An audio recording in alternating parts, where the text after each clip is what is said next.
économistes n'ont pas Fayoulou parce qu'il est lancé, mais Fayoulou, puisque il y a des peuples appelés ça qui 62%. Peuple va tout n'aille pas compte. Obama, il était complaisant. Obama, il était pro-touti. Ok? Obama, la pression sur Kabila, ça profitait plus dans Kagame, puisqu'ils étaient ensemble. Ah non, tout région de Baniko, mais Bitumba résistance est continuée. Donc, peuple a dit ça qui changement est à observer 2 ans. Et on a vu que Bitumba à 0.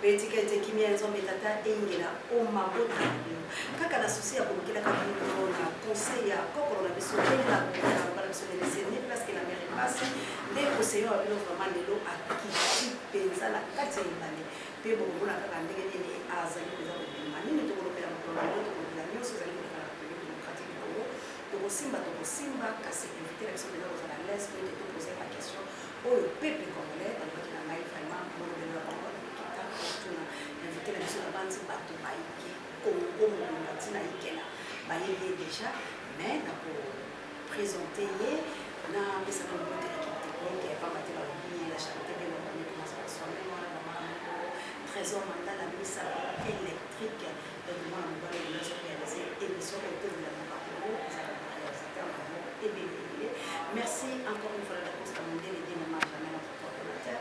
Merci n'a pas péché une recherche stratégique et puis merci à mon pasteur de l'hôpital pareil de son travail tu nous sur mon ami de tous les temps alors vraiment tout pense à bloquer aller nous commencer la lecture pour tout le monde là nous peut la programme on va pouvoir mettre en valeur le côté en tant que bonhomme de ce problème la reine est puis la maman dans la langue qui est en France et à les padres encore le maman est moto mzima miteba mzima na asalamu alaykum mama Jawa on est ensemble à l'état de maman Béatrice Mbote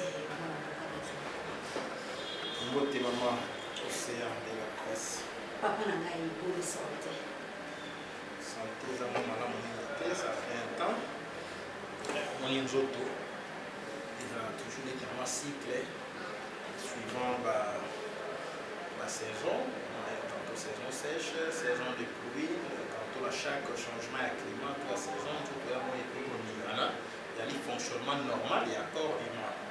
Parce que ça fait un temps, j'ai beaucoup donné pour la République. J'ai effectué beaucoup de descentes, j'ai réalisé, j'ai fait enregistrer beaucoup d'émissions. J'étais devant les cours et tribunaux, le procès. Bref, c'est normal.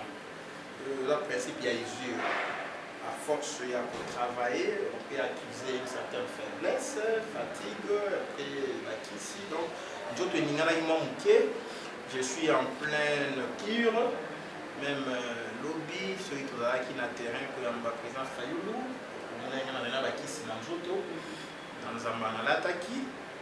mais Dieu a fait grâce, tout la vie continue, ça va mieux de plus en plus. Aluta continue en tout cas bon rétablissement de notre maître de camp. Bande ko balandi assez anticipé pour appeler. Tous allez proposer une marche de discours à président Elie Fumabwana, le prophète de la mission congolaise, Martin Fayulu Matiti, à l'Obaki, la peuple congolais, Kassi, Yope aux Alaka, moi, Moto et Maël, le Congo et le PC, le Manuel, moi, peuple congolais, discours, et au Ok, d'abord un correctif. Lobby est là qui marche bien. On marche comme la ville, le système sur le plan administratif, mais pour la mission qui prône la résistance, la libération, on n'a pas droit à réformer. Donc il y a là qui retourne. Il y a le président Fayoulou, président élu jusqu'à preuve du contraire. Il n'y a pas un autre président qui a été élu dans la place de Fayoulou. Ah, on a noté, je voulais vraiment obéir à CT. C'est très important. Et puis, ils sont peuple, nous sommes de la nouvelle génération. Tu peux créer Congo normal pour te mettre pour psychanalyser un politique congolais, même peuple congolais. Il faut moi psychanalyser ça. Il faut moi nettoyage à cerveau et ça. Parce que apparemment, tu peux comprendre. Tu peux confondre Fayulu na Congo. Tu peux confondre président élu en tant que moto a bénéficié qui n'a vote, il y a peuple, na ba faiblesse, il y a Fayulu comme individu. Tu vois, parfois ils sont la moins cocoso. Sur le plan humain, maman Océan, vous êtes parfaite. Là, vous êtes parfaite. Mais si vous me chargez d'une mission, il faut évaluer mon taux suivant mission au PC.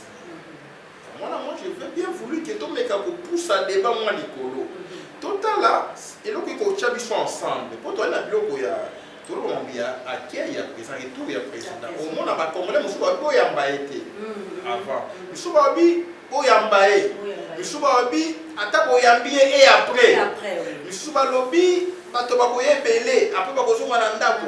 Nous sommes dans ce monde là. Nous sommes lobby à batika ba distraction, bozo bimisa peuple à tout moment à tina mon côté.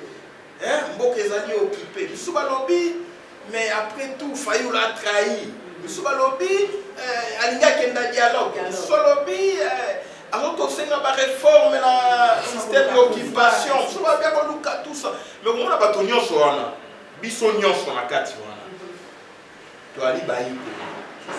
Biso nyonso to koluka boke kangola. Mais pas divergence de vue. Ko kabwana et l'équipe tellement déloqué et pour affaiblir combat. Pour affaiblir le combat. Oui, puis maman, retour, il y a présent Fayulu lobby. Et ça là qui retour mon corps, oyo, biso, to préparer qui a on avait construit un discours. J'ai reçu presque payé dans mon cabinet. Mon toto et château partout, j'en ai je suis presque payé. Pour réussir le retour à président Fayulu, non pas comme président de décider, non pas comme Fayulu ressortissant à Babundu, non pas Fayulu économiste, non pas Fayulu parce qu'il est lancé, mais Fayulu, puisque il y a des peuples appelés ça qui 62%. Peuple va tout n'aille pas compte. On appelle ça les devoirs de redevabilité. Il faut peuple tout n'aille pas compte. Première question, dialogue. Yolobini. Deuxième question, il y a l'occupation à Congo. Troisième question, il y a le problème Yamoukoué qui est menacé de mort. On a défini les thèmes, les discours mobilisateurs. Nous sommes du peuple. Bon élément, Tokenda Koyamba, moto, to pesa qui 62%, le président élu. Pour toi, Bisaye, to boy dialogue. Mon politique, il y a siège vide, il y a rue vide. Non, siège T. Oui, la rue vide. La rue, la rue c'est pour le peuple. Si vous avez une occasion à occuper rue, il faut faire ça. C'est ça. Il faut faire ça et faire passer les messages. Donc, on avait construit un discours mobilisateur. C'est au moment où qui est belé. Les mérites reviennent avant tout à nous qui sommes leaders d'opinion sur le terrain. C'est ça. Le président Fayulu était dehors. Moussito était dehors. C'est Prince Penge, Nico Maegele, Michel Mangala, Adrien Malenga, Steve Kivwata, Blanchard Mungomba, Chantal Mungoni, Defos Kitoko. La presse va accompagner Rabino. Presse, il y a résistance, Maman Océan de la presse, qui Trésor King, Joël Combe, Tatiana Osango, Gilles Mutoto, Mike Ndenge. Donc, Tu vois? Alors, nous avons construit les discours. Nous devons accompagner sur la descente. Si tu aimes ça, le peuple, tu aimes ma présence Fayoulou pour tourner les dialogues. Parce qu'il faut voir, le peuple se mobilise autour de quel thème. Tu aimes ma présence Fayoulou pour partager le pouvoir dans Kabila. Le peuple est un non, peuple congolais, un peuple mouton, un peuple yéyé, à tous comment on appelle ça, aujourd'hui, fanfare, au bête, pas bien à l'andi. Non, s'il vous plaît, n'insultez pas le peuple congolais. N'insultez pas le peuple congolais. N'ayez plus d'activité, mais les aliments, le peuple qui est à monter. Et qui est à monter. Les lots, même, qui chassent ça. Tant nani wera asalaka descente na bunya soki goma président Fayoulou la kiti wera kiti bato bakenda concert a wera te bakenda te balanda président oui mais loko wana ezalaki en plein air bakokabola masanga peuple aboyi kokende concert a wera na kolanda na réseaux sociaux bato ba peuple congolais c'est un peuple mouton alandi na Fayoulou en tout cas bande balandi boto sa peuple wana tango ko finga peuple bokela peuple ngo wa wala ko finga parce que avant tout nous sommes aussi des peuples congolais. Bino pe boza ba congolais loko nanga la boya ka moto wala ba ba congolais baza baté tozali bato peuple akokene mwana mboka ko bana na makambo na ope mitune kuya.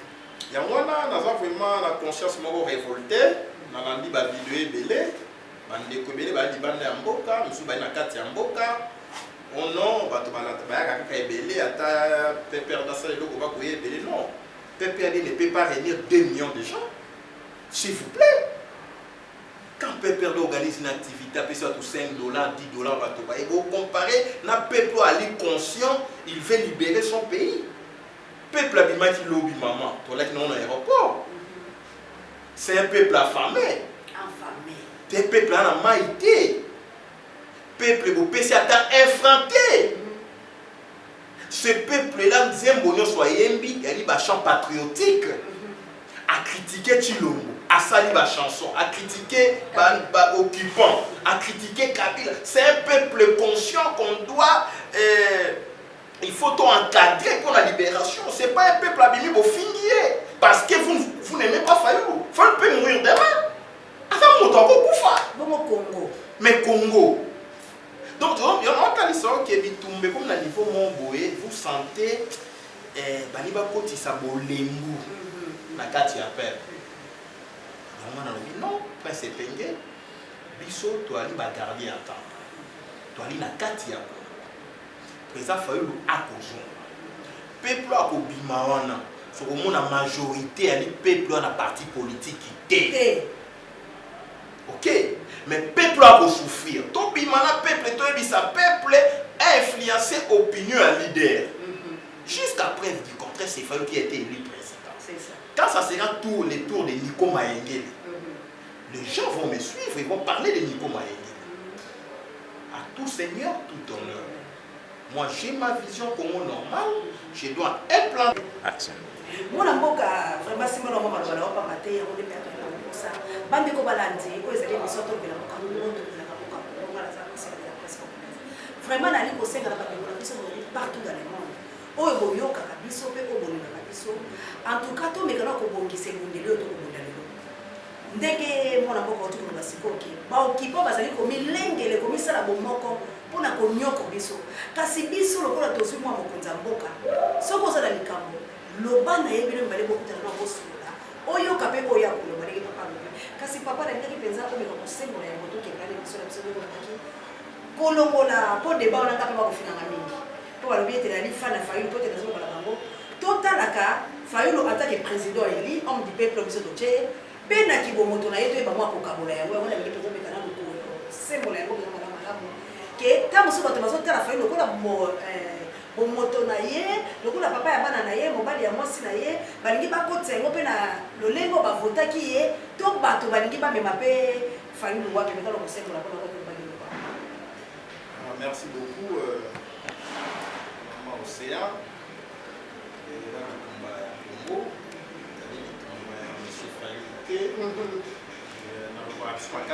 Normal, à chaque fois que le salut du peuple et la loi suprême. On a dit devise et si esika bolamu ya peuple, bonheur ya peuple. Et Ali, il faut que le peuple s'engage. Tango biso, ok, na mako. Il faut que vous ayez la contradiction. C'est vrai, Mboka est occupé, mais Mboka peut te mettre au camp où on a dit la faute. Oui, mais c'est Chilombo, à ça qui a quitté. Mbele, au camp où on a dit la faute. Pour dire qu'il n'y a pas. Et ça, quand on a dit là, mon côté, il y a Mboka qui faut libération. Libération, il y a même dans il y a le sang. Pour l'homme qui boit, il va occuper la profit. Alors, si quand on a vu au Kenya, il y a vote. Fayoulou 62%. Il y a eu certes des erreurs dans la démarche. Par exemple, saisir la Cour constitutionnelle. C'est une faiblesse.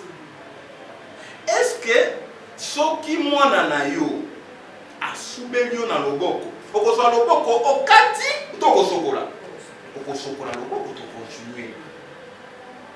Né au mona. Le peuple est resté dans la logique qui a vérité des urnes. Vérité des urnes, elle a qui idée, mécanicien au Kangola école. Mais à un moment donné, moi, boulou yé que kotaki neti va s'écarter na yango neti va lobia ko comme sala neti.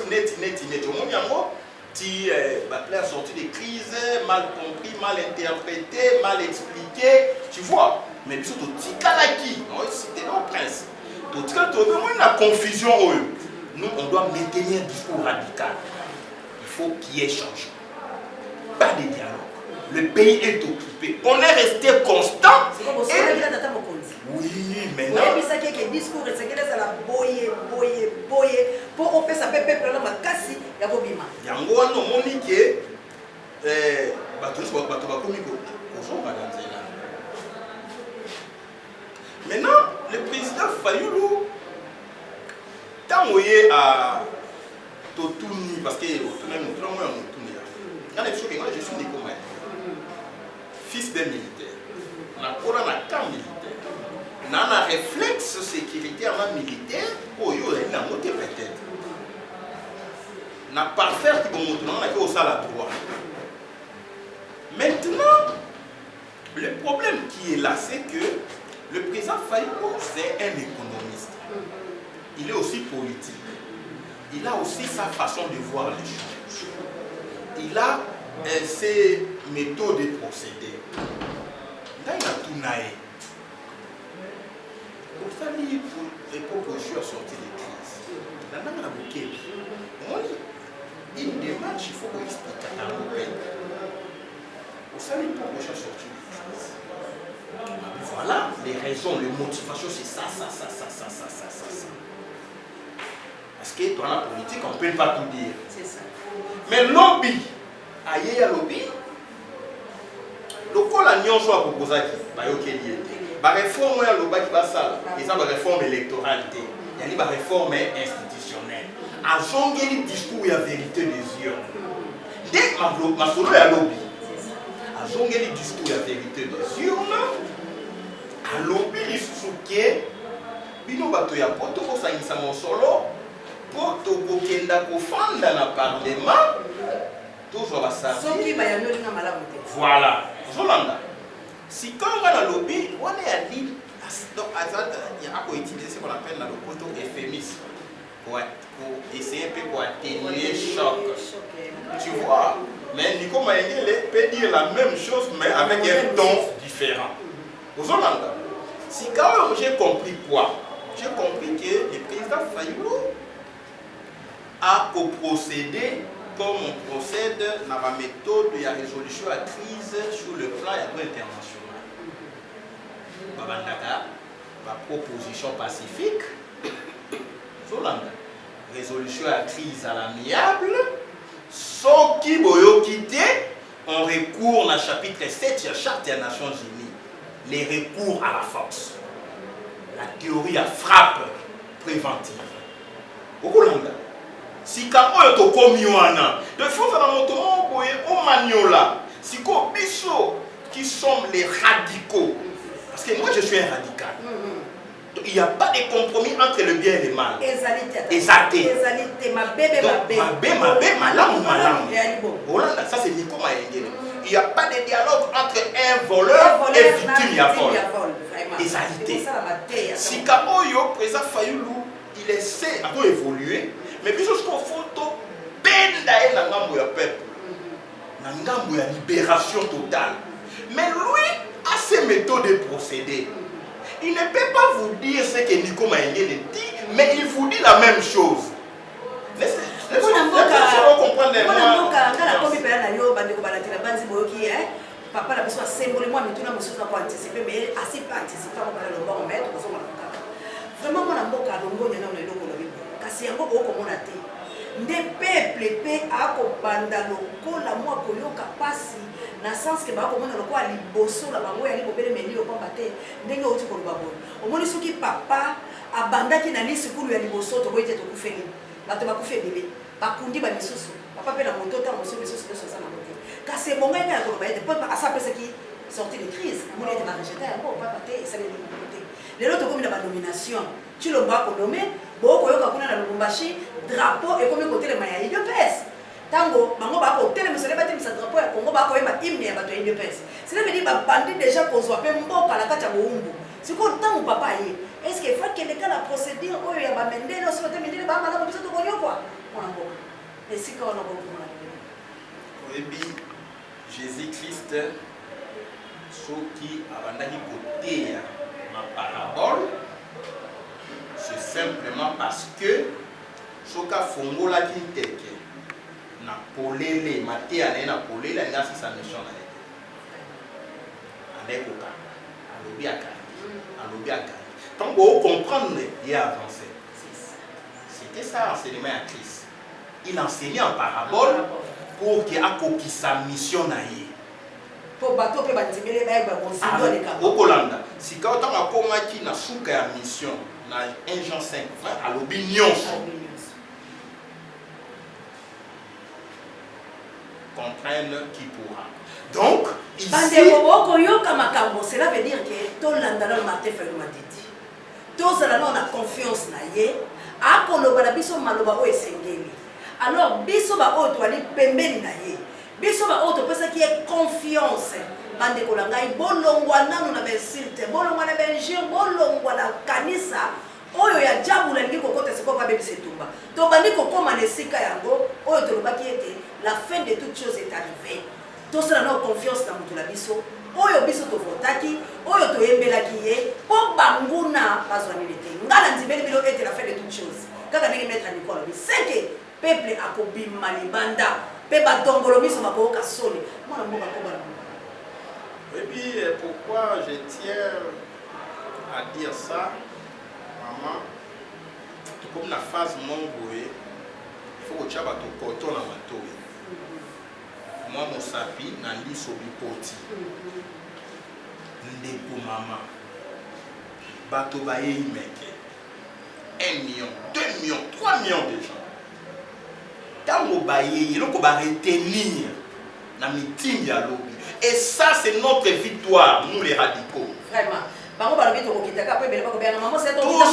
tout ce qu'on a dit hier peuple akangi loko moko tokokita na palais du peuple mokolo nini to évoluer na début na biso soit te loko ya malamu moko epa ya moto okenda na yango peuple yo so benga lobi maître Nico biso tozosomba basardi mososo alobi ngai nde na boye en tout cas nous consommons la table 10 personnes pendant que sur le plan interne initiative privée bourgeois la diaspora na distraction. La distraction c'est ça, il y a kofinga. Combien de fois tu parles non il faut mon ordre. Mais le mot d'ordre a été donné.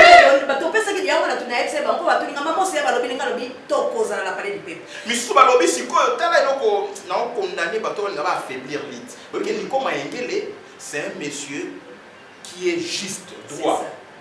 Dans la partie privée. Bato balobi ki ono et ali pongi ya ba bébé bangonde bali bala sa moto pongi ya ba bébé. Donc un peuple divisé ne gagne pas. Et on divisé ne gagne pas. C'est ça. Tout qu'on soit fait le maloba na. C'est ça. Yo lobaki il faut que Kenda Kola na parlement. Un jour, une semaine, un mois, 2 mois, 3 mois, Mboule Sili. Boni Boni Toké. Le enjeu, c'est le mois de septembre. Retenez ce que je vous dis. Entre septembre et décembre, quand on commence le 20 janvier, passation à pouvoir les États-Unis le 20 janvier, je préfère calquer l'événement à Congo dans l'événement aux États-Unis. Je vous salue une étude comparative. Au monde a 60, 2001. Au monde a l'événement miné à Congo et ça a calqué l'élection américaine. Lumumba tué, 60 janvier 61, un autre président arrive. Mouzé tué 2001, un autre président arrive. Tu vois, avant que... Maintenant, Trump...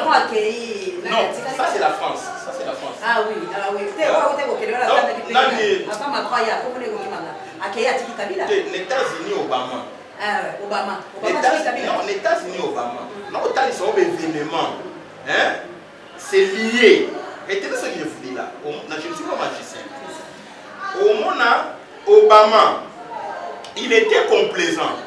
Obama, il était pro-touti. Ok? Obama, la pression sur Kabila, ça profitait plus dans Kagame puisqu'ils étaient ensemble. Aujourd'hui, on a vu que Obama a un aéroport envoyé spécial. C'est là qu'il a dit faiblesse sur Obama, laisser aller dans la relation aux États-Unis, Congo, Afrique. Mais Trump, quand on a eu une élection en 2016, Trump a tenu les soldats, d'abord, a tenu les militaires. Kabila a sauté au salaire l'élection, on va vous chasser. C'est ça! Ce qui nous a amené à l'élection en 2018. Pourquoi? Si Trump a dit qu'il bougeait dans le Congo, mais c'est Chilomba, l'ongate a dit que c'est là ça lié pression. Alors, Trump avant janvier, il faut. Voilà, solution comme il fait. Dans le but, que solution comme il fait les États-Unis. Et ils allaient études de mon code comparative.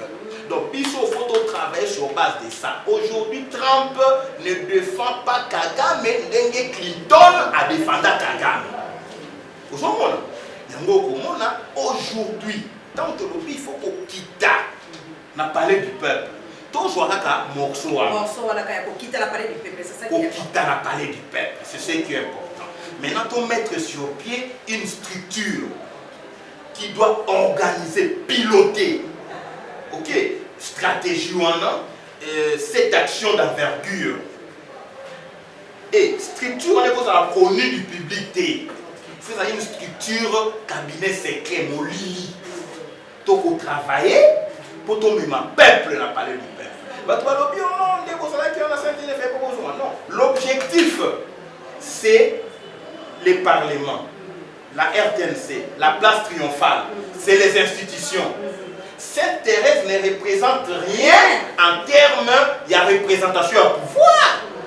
Vous êtes à autant de kilomètres. Il y a pouvoir. Donc il faut être au Congo, pour se mettre dans le contexte du Congo. Si tu as un discours, meeting, dans la place triomphale.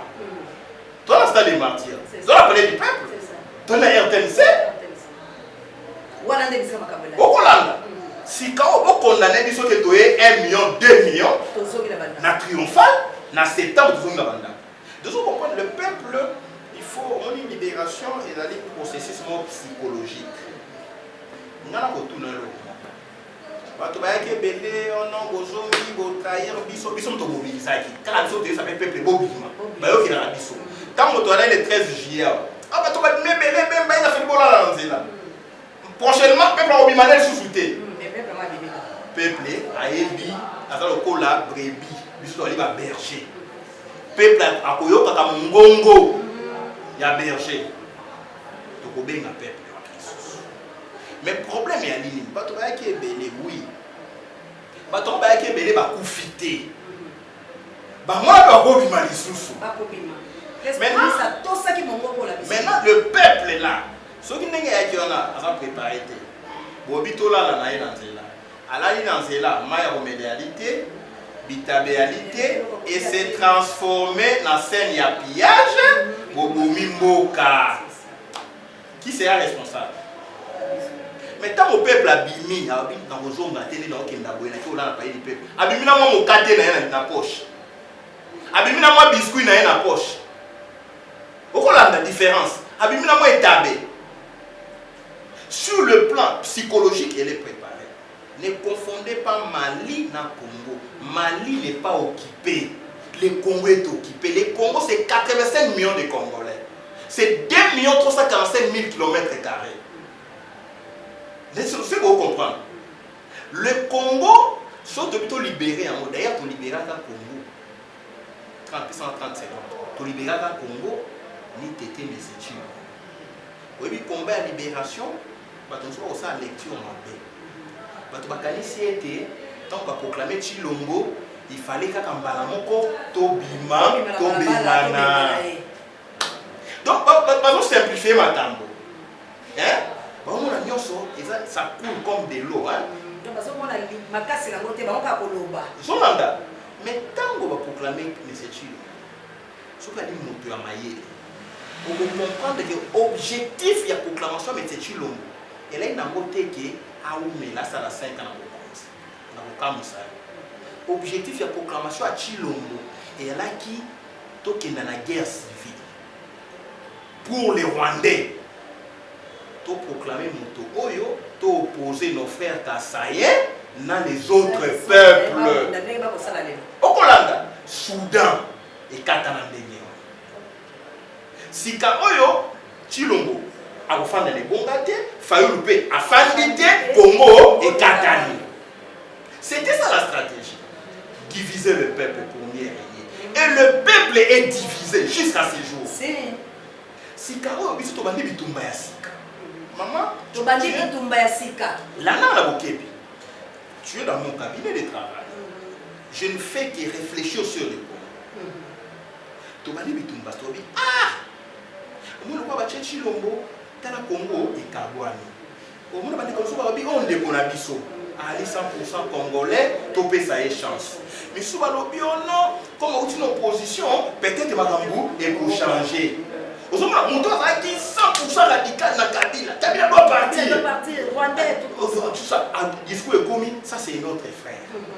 Donc, nous avons dit na Fayulu, na Chilombo, on se opposant. Au père des sous, moi, le groupe Yabato. Mais si on lobby, le pouvoir n'est pas la mission à Kassai. C'est notre tour. Au père n'est pas ton sous. Mon sous va lobby, mais n'est-ce Chilombo, aïe, qu'on a Kabila. Moi, mon père va ton sous, et si vous ne pas Kabila, la Kabila, c'est pas Kabila. Voilà. Si quoi, biso, si quoi, yo, Niko Maïngé. Congo normal. Tobandi travail qu'on appelle le nettoyage à cerveau. Ton Dieu s'appelle. Attention, même si c'est notre frère, il a trahi. À cause ça, les lots côté. Kabila Longwete, Kabila Zali Kaka, Mboke Zaka occupé. Tout ça, les discours, on a 2 ans. Batobandi Kozonga. Batobandi Kozonga. Moni Bachoura Mboma. Bazongi Bato. Qui pouvait croire un jour à prestation et à serment, il y a Chilombo, Chouambo, c'est le travail qui est baniko maïngé basali. Au moni ba moubenga. Tantôt à souffler les chaud, tantôt les froids. Au Kolanda. Donc ce travail-là est qui est ensemble dans le peuple. Le peuple a dit, qui c'est alité, maïalité. Et l'utilité, insécurité 2 ans après, ton beaucoup fatat, non, ton rejoindre les Baniko, mais bitumba résistance est continuée. Le peuple a dit ça qui changement est à observer 2 ans. Et on a dit au bandé qui bitumba à 0. Et on monte ton peuple dans un bima, il faut te fortifier. Quoi dit c'est que tout est un objectif. Chilombo, Akenda, Kabila, Akenda, mon peuple a compris que Chilombo na Kabila est moto, manko. Na yopo limo que le dialogue. Ce qu'on a dit, bah toi dialogue, na yope, to s'écarter na yo. Et bien sûr, tout comprendre. C'est une démarche intelligente et intelligible. Dans notre peuple, il y a un dialogue. Il y a un qui peut parler, Kivu. Il n'y a pas de Congo sans Kivu. Mais c'est un travail. Et que le peuple vous l'insulter, poison inandako.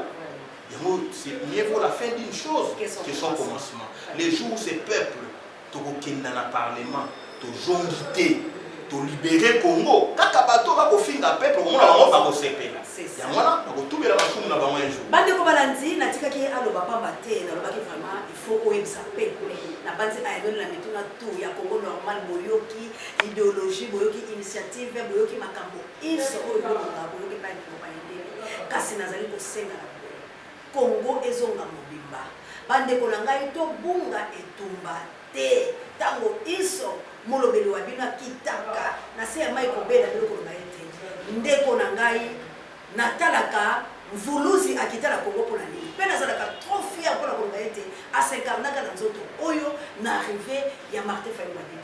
Na lobaka il y a quelque chose. Kasi to lobini dialogue na Congo réalité, négociation réalité, oh basa la recensement réalité, to ri ko kene article 64. Mais kasi dominer le lingi pour la Congo. Toko bongisa ngeli bato bakokita kasi yo moko soko bali kofika ka mwana yo abolole yo akizengi yo kobongate okolakela mwana wa mabe mafingo soki bino boko finga peuple boye ba ete boli ko cha peuple bolembula nzoto bino boko boli ko mimodir prophète ya malamu apambola kalibota na ye bisika iso bozali maloko ko bela bino bo pambola peuple wala bosunga peuple wala pamba te to bakila ba infiltrer ba Maître Nico, espérons président ya Congo normal, aux alakite kasi na sima, biso toza ba victime ya koyeba biso na téléphone, ba viole sama meki na sima et tout le coup ya bato yi de pèse. Batikalaki kosala mbeba ya makambo elongo balite. Boni parti au pouvoir et ça la komoko wana. Nini yo koyeko lobala bango, peta boso za manda so. Non. Oui que l'avantage ya Nico Mayengele atebele bamona ngana musika sokosani pene na ngai mona ke na ba service nyonso. J'ai quitté les meetings 15 minutes avant cela. J'ai pris ma voiture avec ma sécurité rapprochée parce que j'avais l'information que j'étais la cible. Et quand j'ai quitté, dans le moment qui nous embalait à Pembe, dans l'attaque veste et à Mwindo, je m'étais déguisé. Oui, Salema Kinasima, c'était une provocation, c'était une action planifiée. On a pas imputé à Mobiso organisateur. C'était une provocation. Et Banda qui n'a entré, il y a Mikondo. Il y a Mikondo, voilà, qui va pas dans l'autoroute aéroport, on a entré à Mikondo. On a identifié ces gens-là. Il y a des équipes qui travaillent sur terrain. C'est un jeune maître, là, il y a PPRD. Où il y a PPRD? La CNTS, il y a Voilà. On nous a agressés. C'était des actions planifiées avec des machettes, avec tout ça. Mais Dieu aidant, va atteindre la cible dans la montée. C'est la troisième attaque, il y a là qui na Kionzo, tel Kionzo n'habitable. Sur Katisimai, on nous a attaqué là aussi. Heureusement, les colonels qui étaient là, qui n'a bouclier, tout ça, nous avons été protégés. Bref, ils ont salimandé la Kisike, c'est la voyoucratie au sommet de l'État. Le même pratique de reprocher à Kabila, il y en a qui de paix ça pour ça, là, même pire que ça. Ça veut dire ce qui s'assemble, c'est récent. Le col a commis ensemble, il faut pas partager un même bilan criminel, un même comportement criminel. C'est naturel. Ce que je dis, il y a là, il y a là, mais ce que je dis, malami pour la miba. Ou est pour là, ou est pour là. Parce que ici, pour les sous il y a moins de ça. Quand on va libérer la République, tous ces actes ne resteront pas impunis. Toujours documentaires. Donc, il n'a qu'à s'emballer ça. Va pour Matissa de drapeau ya UDPS bakoyemba hymne ya parti nazala baimage mama moko alingi akatisa batelemisi ye motuka elingi eleka batelemisi yango wana yali bapratique ya nazi ya Hitler. C'est pire. Et ça ne passera pas. Toujours une partie État. Et tout ça, c'est une provocation. Et pour ça, on a Katanga. Pourquoi on a Katanga? Parce que Katanga, elle a la germe à sécession. Elle a la germe à sécession. Pas qu'on loupe là. Au moment où on a pas ça, on a des sur na centre. On appelle germe à sécession. Donc, l'homme, l'occupant, les Tutsis rwandais, ont manipulé Congolais à son insu. Donc, Bissot, qui sont forts, nous devons supporter ceux qui sont faibles pour Congolais Katanate. Pour Bissot, toi fort, nous avons des nerfs solides, nous avons une conscience révoltée, nous avons une intelligence éclairée. Toujours mon nom, il faut qu'on éclaire Bango. C'est comme on dit pour les écouter. Donc, mon nom, peu à peu, il faut exorciser Bango, il faut changer Bango, il faut transformer Bango. Qui pouvait croire que UDPS un jour abîmé à Tamboli contre le pouvoir dans Bango? Au Hollande. Donc, ils allaient la pratique au yo-yo. Dernièrement, il y a des personnes qui disent oh non, la mouka tout sangana. Tout ça. Non. Tout sangana na bateau ba yiba vote ya peuple. Ateta mokolo moko te. Okolanda, maya bopeto, so sanction na maya salité, bien c'est comme salité. L'UDPS doit répondre un jour de ses actes. Vraiment. Comme parti politique. Ce soit l'état de droit, c'est un parti à dissoudre. Parce que a violé la loi dans le Sakanate et comme une partie milice. Ko kananzela, ko beta bato, ko bonto la biloko bato la kaso malesa. Na motu kananga Egypte na pas de finder. Na tangola na mote ba panza yango vitre na limité devant la police. Ba kanga limité 4 bandes, montant les 4, ba tumbi ba pneu. Na Kinshasa, na kaso malesa ka na Kinshasa. Et Chilo Mobima lobby on les peuples à parler. Mais le peuple a qui lobby 3 millions. C'est ça le peuple. C'est ça le peuple. C'est une expression populaire. Vous comprenez que le Congo appartient à tout le monde. Il n'est pas ça Tikanae pour ça, ce qu'on appelle la masturbation politique. Amio qui s'est failli. Maman ça, mais vous savez ça va tout. En réalité, dans la Libunga, il y a la libération du Congo ne dépend pas des familles. C'est ça. C'est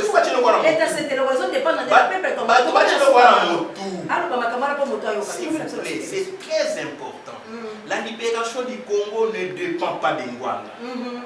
La libération du Congo ne dépend pas de la diaspora. La libération du Congo ne dépend pas des mamans océans. Tout comme la continuité de l'occupation ne dépend pas forcément des gens qui nous occupent. On va casser ça. La libération du Congo dépend de tout le monde.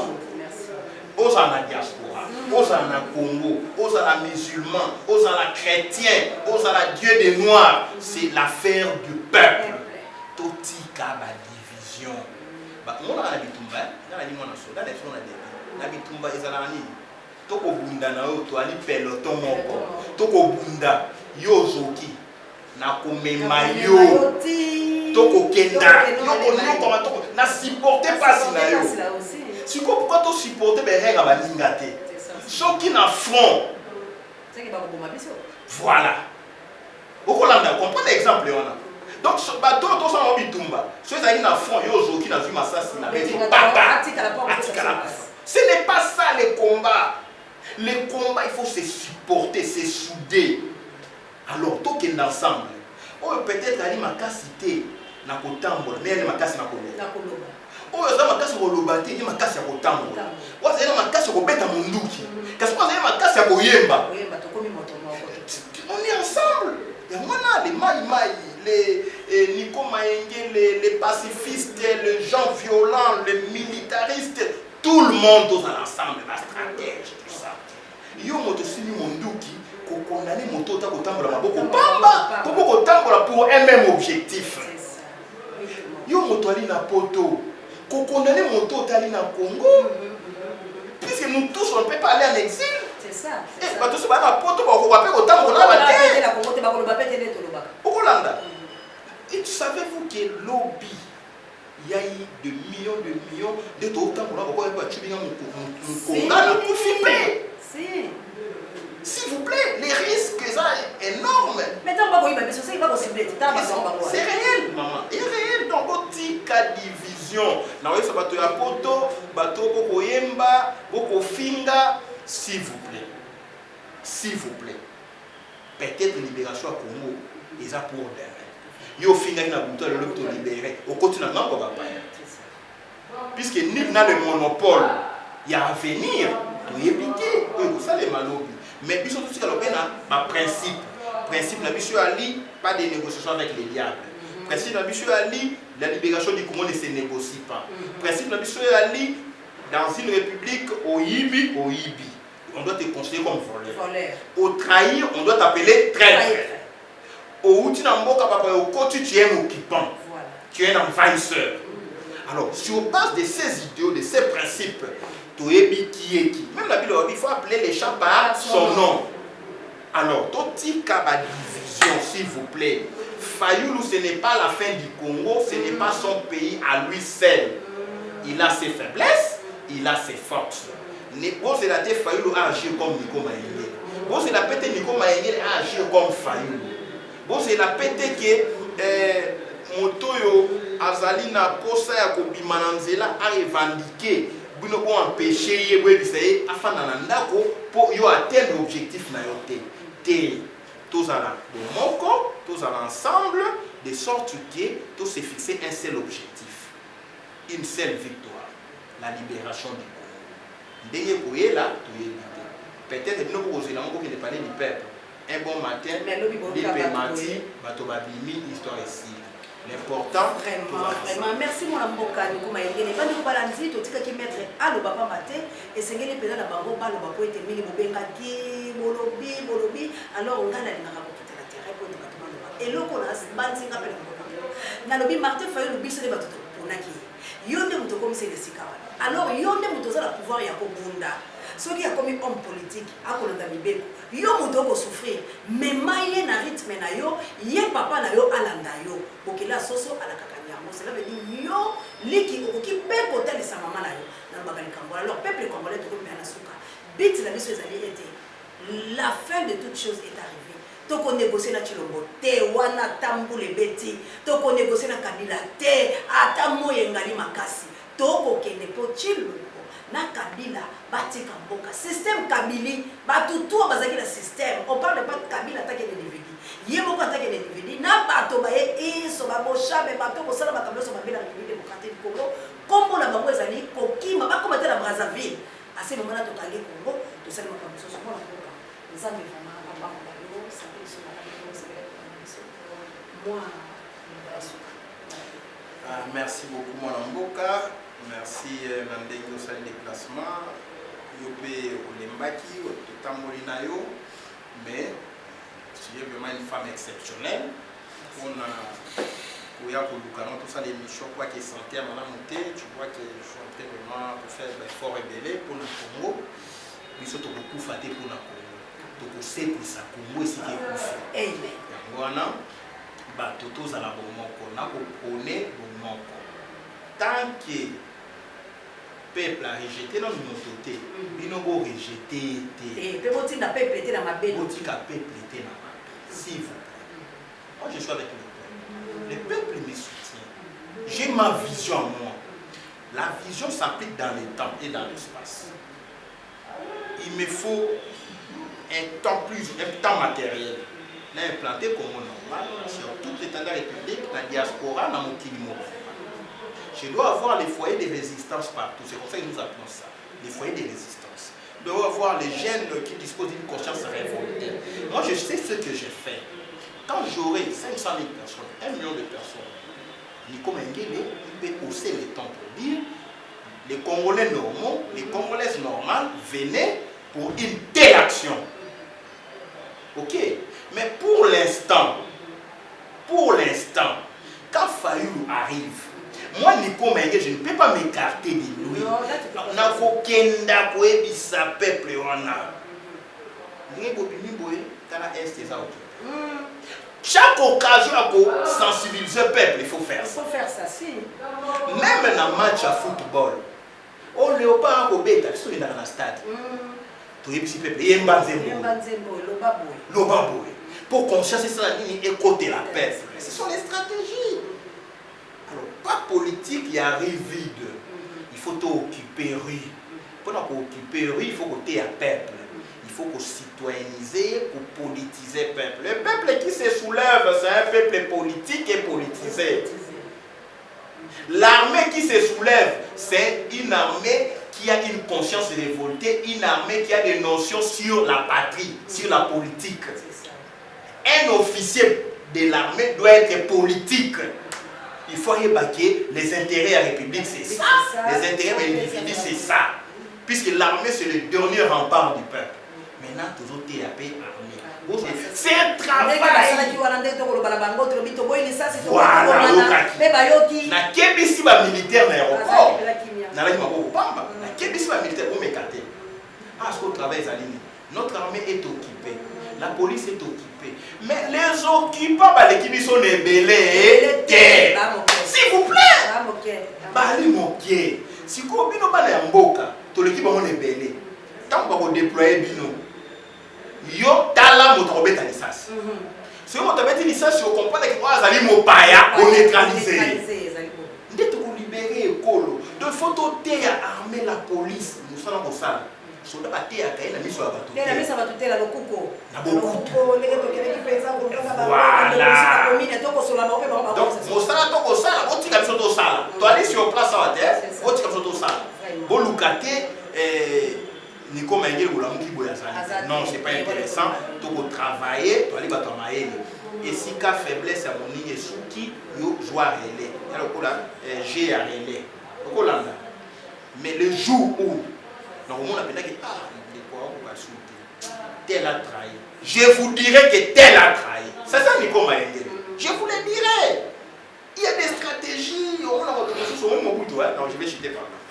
Mobutu alaka moto moko alaki politiquement je dirais extraordinaire. Mobutu avait des équipes, les durs, les caciques et les modérés. Les Ngwanda, les durs, les modérés, les Vundois. Place essayer diplomatie à Tindiba modéré. Place essayer, il faut vraiment bâton. Terminator, comment? Alors, les Ngwanda. Et c'est ce qui a constitué sa force. Il n'avait pas que les faibles, les modérés. Il n'avait pas que les durs, les radicaux. Il avait et les durs et les modérés. C'est là où il faut souffler les froids. Là où les chauds. Mais aujourd'hui, tout le monde veut être radical. Tout le monde veut être modéré. Non, papa. Chacun a son tempérament. Au Hollande. Yamona, botika, tout ça la politique, oyo biso to ebiki, oyo ko lo baboye, mais ni comment il faut présenter mon boye. Ozala batwana nyonso pene na yo. Hollande, de sorte que ozala bato nyonso. To libérer et pour. Merci bandeko na banzete bolandi penza po etela tikaki pe mama biso mobimba pona ko sembola likampamba te tolobi Congo ezonga mobimba tolingi Congo na biso ekabwana te pe na lobi ete bato tout o bwali de biki ete Congo ekabwana na yebisi bino ete bobuki lokuta pamba te mboka oyo mabele ya bana Congo bakosepela na milere na bango. Denis Mukwege 30 secondes. Na sengi na prix Nobel ya paix. Docteur Denis Mukwege pour ndima offre à M. Chilombote pour la sécurité na yo to dénoncer yango lokaki États-Unis lobby Canada lobby awa régime le côté l'État va se concerter na occupant alors ba bani ba kosala aujourd'hui ba lobby non il faut appeler ça yo sécurité mais il y a un élément ba appeler ça sécurité mais pour na ba menace o ezali exercer contre Mukwege, il faut passer à l'enquête. Talabuzoba. Comment mon sali déclaration à Ebani James Kabarebe? Toi, on a des journaux. Toi, on a audio, des vidéos. Si on avait des services forts, c'est des services déjà qui pouvaient alerter que Mukwege est menacé de mort. On ne peut pas enquêter sur le soleil. Au talibé moya malikolo. Yo ça l'enquête yo baso moya malikolo. Est-ce que vous comprenez? On a dit déjà faiblesse, il y a dit distraction. Quand les États-Unis ont condamné la menace contre Mukwege, ça l'enquête?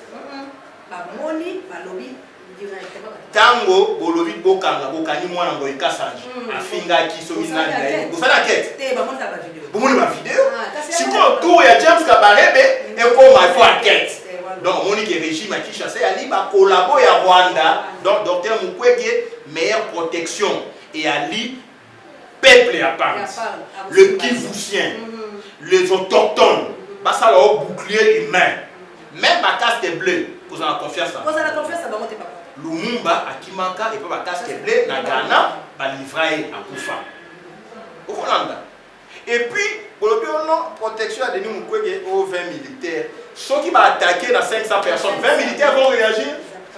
Pourquoi ne pas protéger toute la région à Kivu? Vraiment. Pour déployer des colonnes et des colonnes de militaires pour pas protéger toute cette région là où Mukwege est. Donc comprenez que Mukwege est livré par le pouvoir de Kinshasa. Et moi je condamne ça en tant que coordonnateur, il y a un avocat, il y a prix Nobel et la paix. Merci. Vraiment les Kambango la base c'est le la makambo et les kaki. Tika kaka nzambo abomba kabisa bomba na loba likamba papa oyo. Na pesa elongo ni yango pesa na makasa kotele makola koyeba mama na si kubimaka. Bande ko ya fondation c'est de Congo ba tambola ke ba mama wana. Pona koloba latina papa wana ko ya sunga ba viole ba assassinat ba biloko pelé moto ateli ba ko été kasi papa mama aussi la place ko mama ko kusema le côté. Moto nyoso akotele mela molamu na République démocratique du Congo.